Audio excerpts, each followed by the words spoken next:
ওই দিন উত্তরা একটা কাজে গিয়েছিলাম, তো ভাবলাম রাত হয়ে গেছে, বাইরেই খাওয়া দাওয়াটা করে নিই। তো এই কাবাব লাউঞ্জে গেছিলাম। এখানে কাবাব সঙ্গে মানে রুটি, পরোটা সব কিছুই পাওয়া যায়।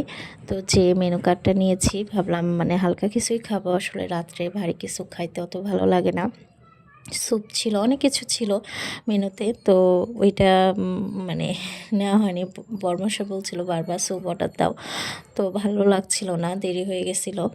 তো এখানে হচ্ছে দেখেন পরিবেশটা কিন্তু অনেক সুন্দর, মানে অনেক নিরিবিলি, আর এরকম নিরিবিলি জায়গায় যেতেও ভালো লাগে, কারণ নিজেদের সময় কাটানো যায়। গ্যাঞ্জাম আলা জায়গায় গেলে ভালো লাগে না, মানে চারিপাশটা অনেক হট্টগোল থাকে।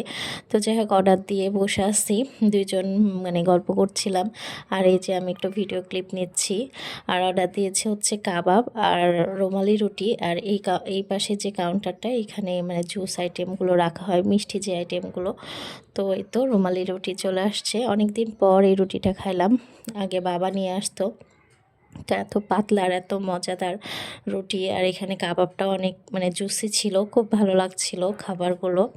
তো এই জন্য আর একটা রুটি অর্ডার দিলাম, মানে রুটিগুলো হালকা ছিল, আসলে দুইজন মানুষ, তো ভাবলাম যে এখান থেকে দুইজন মানে আরেকটু করে নিই। আর আমার ওই একটাতেই হয়ে গেছিলো, তারপরেও একটু নিলাম, ভালো লাগছিল তাই।